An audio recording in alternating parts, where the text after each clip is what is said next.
نور اللہ۔ پیارے اسلامی بھائیوں اور مدنی چینل کے ناظرین، پروگرام ہے اسلامی زندگی، اور آج ہم اس پروگرام میں ایسی عورت کا واقعہ بیان کریں گے جس نے ایک فقیر کو 2 روٹیاں دیں، اور اس کی برکت سے اس کے بچے کی جان بھی بچ گئی اور اس کے کٹے ہوئے ہاتھ بھی درست ہو گئے۔ آخر تک اس سلسلے میں شریک رہیے۔ آئیے سب سے پہلے درود پاک کی فضیلت سنتے ہیں۔ مفتی امین صاحب رحمت اللہ علیہ فرماتے ہیں، درود پاک پڑھنے والے کے گھر پر آفتیں اور بلائیں نہیں آتیں۔ صلو علی الحبیب صلی اللہ علی محمد۔ حضرت سیدنا اکرمہ رضی اللہ عنہ فرماتے ہیں کہ ایک ملک کا بادشاہ بہت ظالم اور کنجوس تھا۔ اس نے اپنے ملک میں یہ اعلان کر دیا کہ کوئی بھی شخص کسی فقیر یا مسکین پر کوئی چیز صدقہ نہ کرے، کوئی کسی غریب کی مدد نہ کرے۔ اگر کسی نے ایسا کیا تو میں اس کا ہاتھ کاٹ دوں گا۔ یہ خبر سن کر لوگوں میں سنسنی مچ گئی۔ اب ہر کوئی صدقہ دینے سے ڈرنے لگا۔ ایک دن ایک فقیر مجبور ہو کر ایک عورت کے پاس آیا اور اس سے کہا، اللہ پاک کی رضا کی خاطر مجھے کوئی چیز کھانے کے لیے دو۔ وہ عورت بولی، ہمارے ملک کے بادشاہ نے اعلان کیا ہے کہ جو کوئی کسی کو صدقہ دے گا اس کا ہاتھ کاٹ دیا جائے گا، اب میں تمہیں کس طرح کوئی چیز دوں؟ فقیر نے کہا، تم مجھے اللہ پاک کی رضا کی خاطر کوئی کھانے کی چیز دے دو۔ عورت کو اس فقیر پر بہت ترس آیا اور اس نے بادشاہ کی ناراضی اور سزا کی پرواہ کیے بغیر اللہ پاک کی رضا کے لیے اس فقیر کو 2 روٹیاں دے دیں۔ فقیر روٹیاں لے کر دعائیں دیتا ہوا وہاں سے چلا گیا۔ جب بادشاہ کو معلوم ہوا کہ فلاں عورت نے میرے حکم کی خلاف ورزی کی ہے تو اس نے عورت کی طرف اپنے سپاہی بھیجے اور عورت کے دونوں ہاتھ کاٹ دیے گئے۔ کچھ عرصے بعد بادشاہ نے اپنی والدہ سے کہا، مجھے کسی ایسی عورت کے بارے میں بتاؤ جو سب سے زیادہ حسین و جمیل ہو تاکہ میں اس سے شادی کروں۔ اس کی والدہ نے اسے بتایا، ہمارے ملک میں ایک ایسی خوبصورت اور بے مثال حسن و جمال کی پیکر عورت رہتی ہے۔ میں نے آج تک اس جیسی حسین و جمیل عورت نہیں دیکھی، لیکن اس میں ایک بہت بڑا عیب ہے۔ بادشاہ نے پوچھا، اس میں کیا عیب ہے؟ اس کی والدہ نے جواب دیا، اس کے دونوں ہاتھ کٹے ہوئے ہیں۔ بادشاہ نے سپاہیوں کو حکم دیا کہ فلاں عورت کو میرے پاس حاضر کیا جائے۔ چند سپاہی گئے اور اسی عورت کو بادشاہ کے پاس لے آئے جس کے ہاتھ فقیر کو روٹیاں دینے کی وجہ سے کاٹ دیے گئے تھے۔ جب بادشاہ نے اس عورت کو دیکھا تو اس کے حسن و جمال نے بادشاہ کو حیرت میں ڈال دیا۔ بادشاہ نے اس سے کہا، کیا تم مجھ سے شادی کرنا چاہتی ہو؟ عورت نے کہا، مجھے کوئی اعتراض نہیں، اگر تم مجھ سے شادی کرنا چاہو تو مجھے منظور ہے۔ ان دونوں کی شادی بڑی دھوم دھام سے ہوئی، جشن منایا گیا اور اس طرح وہ ہنسی خوشی زندگی گزارنے لگے۔ بادشاہ کی دوسری بیویوں کو اس عورت سے حسد ہو گیا اور وہ دن رات حسد کی آگ میں جلنے لگیں۔ ان کے دل میں یہ بات بیٹھ گئی کہ بادشاہ اب ہمیں اتنی وقعت نہیں دیتا جتنی اس غریب و نادار نئی دلہن کو دیتا ہے۔ وہ ہر وقت اسی فکر میں رہتی کہ کسی طرح اس نئی دلہن کو بادشاہ کی نظروں سے گرا دیا جائے، لیکن وہ اپنے اس مذموم ارادے میں کامیاب نہ ہو سکی۔ ایک بار بادشاہ کسی محاذ پر روانہ ہو گیا اور وہاں اسے کافی دن دشمنوں سے لڑنا پڑا۔ بادشاہ کی بیویوں کو یہ بہت اچھا موقع مل گیا۔ انہوں نے بادشاہ کو خط لکھا کہ تمہارے پیچھے سے تمہاری نئی دلہن نے تمہاری عزت کو داغدار کر دیا ہے اور وہ بدکارہ ہو گئی ہے، اور اس بدکاری کے نتیجے میں اس کے ہاں بچہ بھی پیدا ہوا ہے۔ جب بادشاہ کو یہ خط ملا تو وہ آگ بگولا ہو گیا۔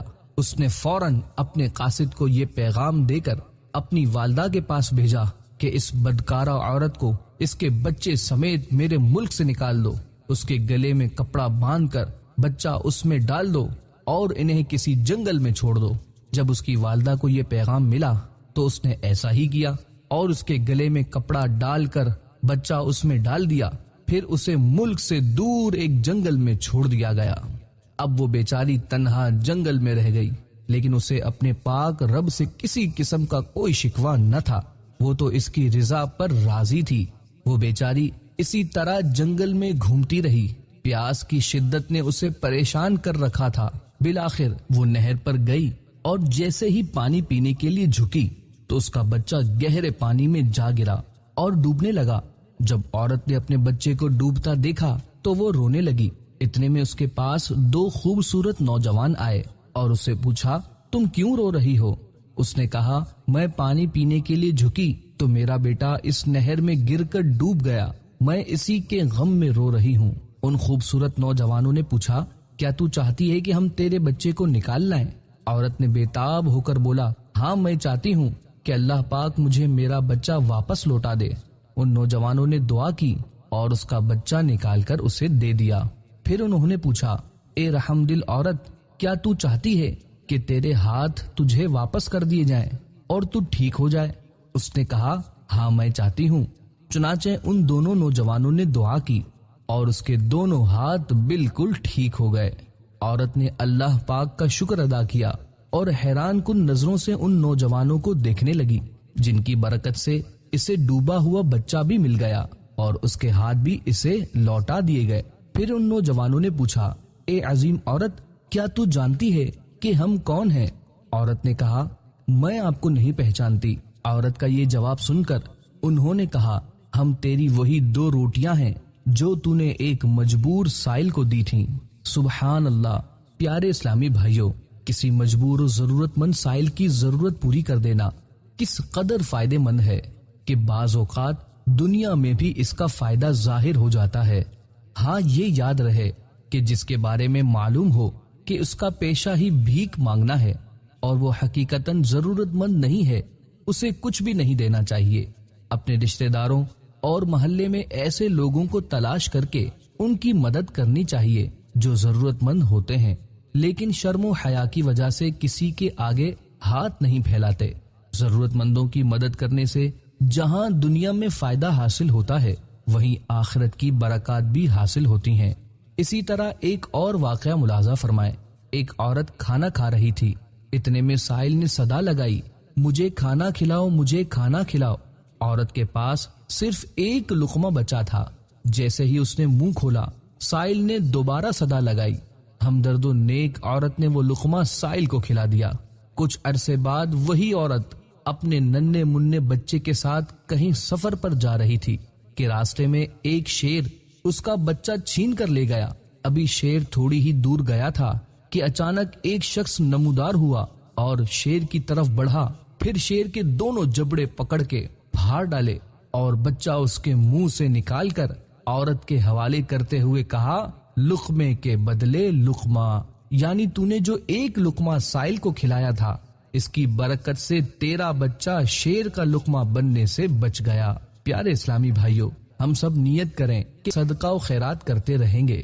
یاد رکھیے، جو ہم صدقہ کریں گے وہ ضائع نہیں ہوگا بلکہ ہماری آخرت کے لیے جمع ہو جائے گا، اور جب قیامت والے دن ہمیں بہت زیادہ ضرورت ہوگی تو ہمیں اس کا فائدہ ملے گا۔